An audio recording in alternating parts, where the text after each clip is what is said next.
saya berprinsip, siapapun dari YouTuber manapun yang membahas kasus Subang ini, temuan-temuan dari A, dari B, dari C, ataupun perbedaan paham tentang kasus ini, intinya prinsip saya satu, tujuan, yaitu ingin kasus ini terungkap demi keadilan kedua korban.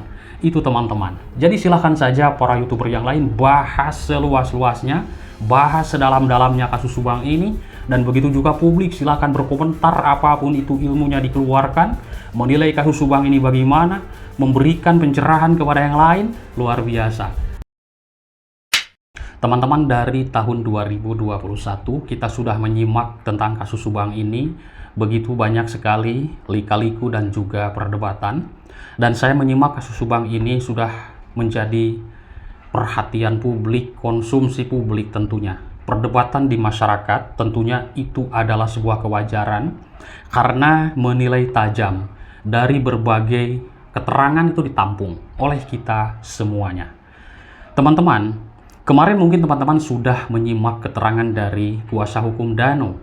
Ada sebuah pertanyaan yaitu di channelnya MBS.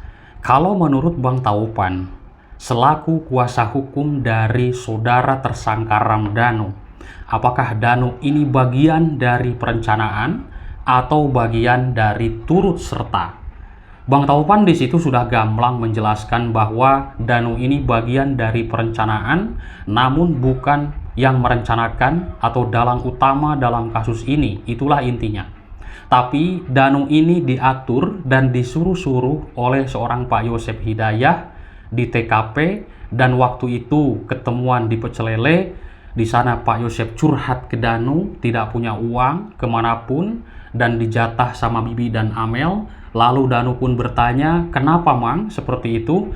Intinya Pak Yosep sudah merencanakan akan kasih pelajaran ke Ibu Tuti dan Amalia. Nanti Dano ambilkan golok di dapur.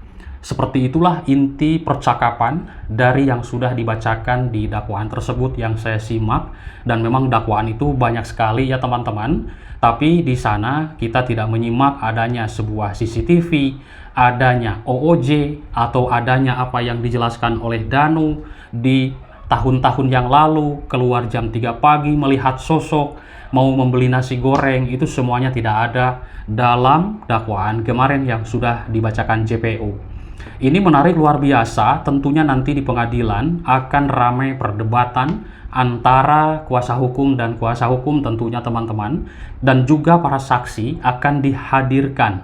Ini saya menyimak perencanaan sidang itu nanti sidang ketiga berarti, yaitu di tanggal 7 teman-teman. Itulah infonya di tanggal 7. Semoga sidang ini diberikan kelancaran karena semuanya kita menanti keadilan buat kedua korban. Saya berprinsip, siapapun dari YouTuber manapun yang membahas kasus Subang ini, temuan-temuan dari A, dari B, dari C, ataupun perbedaan paham tentang kasus ini, intinya prinsip saya satu, tujuan, yaitu ingin kasus ini terungkap demi keadilan kedua korban.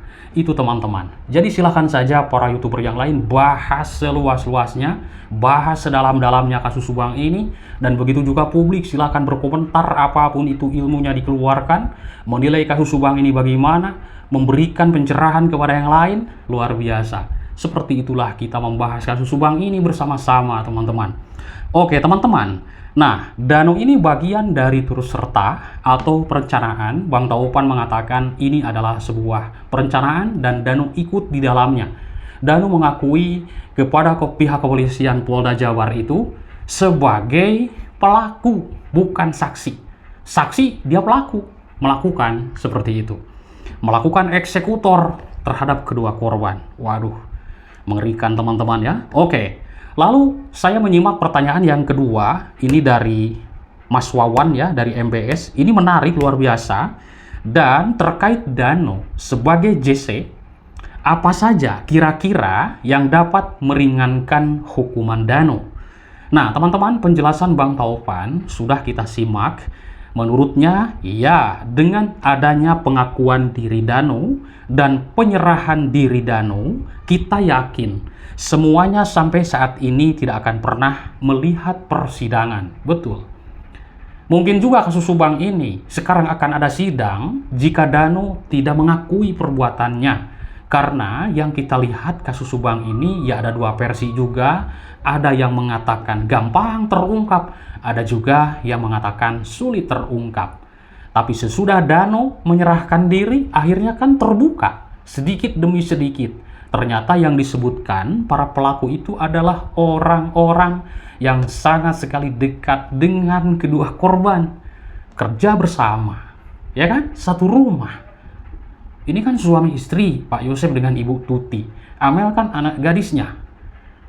Orang-orang yang sangat begitu dekat para pelaku ini. Tapi kita ingat, ini adalah keterangan Danu ya, seperti itu. Karena di sini pertanyaannya terkait Danu sebagai JC, Justice Collaborator, yang akan membongkar kasus ini, apa yang kira-kira dapat meringankan hukuman Danu? Oke, ini penjelasan dari Bapak Ahmad Taufan. Saat Danu dikabulkan oleh LPSK itu tidak mudah. Pasti teman-teman, ini akan ada tes segala macam dan Danu ini menjalani berbagai ujian. Ini sudah benar menurut keterangan dari kuasa hukumnya, yaitu berbagai ujian dijalani oleh Danu dan juga berbagai macam hal teknis, dan LPSK ini layak untuk jadikan Danu menjadi JC. Berarti LPSK juga sudah menilai bahwa Danu ini sudah jujur, seperti itu. Ya, kita intinya sebut saja sudah jujur karena diterima oleh LPSK. Dan itu tidak mudah, teman-teman. Banyak proses pasti yang dijalani, baik psikologi, mental, keterangannya diuji benar dan tidak, ya kan? Pasti itu, teman-teman. Oke, sehingga menurut Bang Taufan, berulang-ulang LPSK yaitu turun ke lapangan mengikuti rangkaian rekonstruksi, dan juga LPSK ini memonitor langsung pada saat Danu di BAP dengan penyidik, sehingga disitulah LPSK sangat-sangat yakin, yaitu dengan kesaksian yang disebutkan Danu kepada penyidik. Intinya kita sebut saja sudah jujur, seperti itu kan, karena sekarang terbuka sedikit demi sedikit. Tapi yang menentukan nanti jadi pengadilan, jujur dan tidak. Ini perang antara benar dan salah, antara orang jujur dan orang berbohong. Ini perang nanti di pengadilan. Di sana itu menggali fakta, bukan menggali opini dari asumsi, tapi fakta dan data. Nanti hakim yang akan menyimpulkan semuanya. Dan saya pun sendiri sangat yakin seorang hakim akan sangat menilai dengan bacaan dakwaan yang sudah dibacakan jaksa penuntut umum, dan masalah punya hati nurani kan, iya ya kok mengerikan atau sebagaimana lah, seperti itu intinya secara kasar orang kita masyarakat menilai.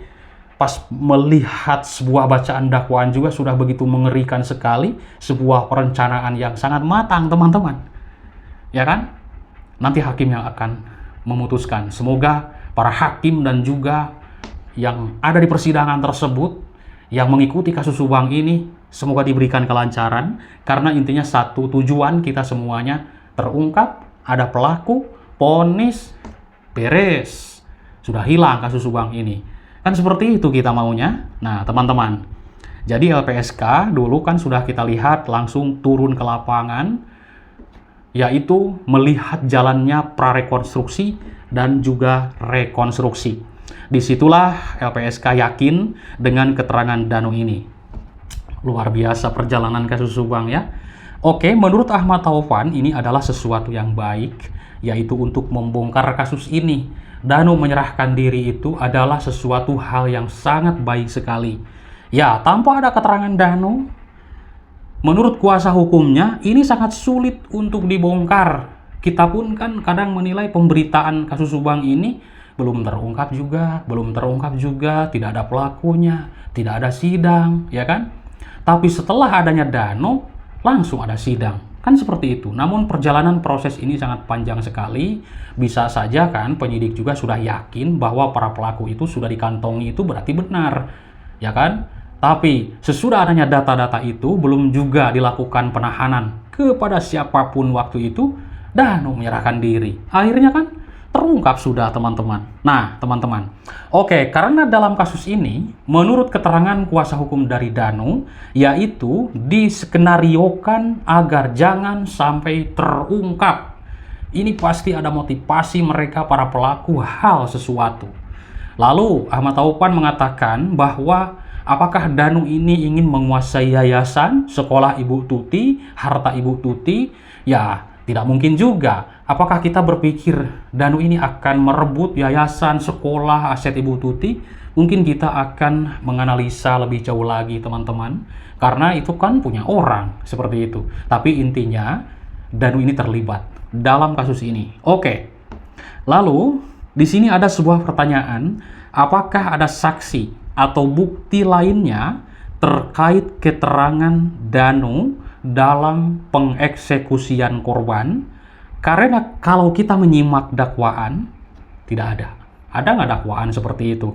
Yaitu waktu kita mendengar dakwaan, apakah ada saksi atau bukti lainnya terkait keterangan Danu dalam eksekusi kedua korban? Kan tidak ada saksi, ya kan? Tidak disebutkan saksi yang melihat Danu.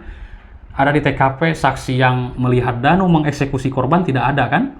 Nah, lalu adakah hal lainnya tentang nanti yang menyaksikan Danu ini? Lalu bagaimana keterangan dari Bang Taufan? Bang Taufan menjelaskan, yaitu beliau sangat meyakini sekali bahwa penetapan terdakwa Yosef, Danu, hingga sampai P21 sekarang ini. Nah, terus pengakuan Danu ini semua sudah melalui proses gelar sangat-sangat rumit, teman-teman, dan sangat luar biasa detail dari penyidik Polda Jabar. Lalu bagaimana jawaban dari Bang Ahmad Taufan? Beliau menjawab, yaitu sangat-sangat meyakini dengan penetapan terdakwa Yosef dan Danu oleh pihak kepolisian Polda Jabar. Sekarang kan sudah P21. Ini kan penyidik sangat luar biasa, teman-teman.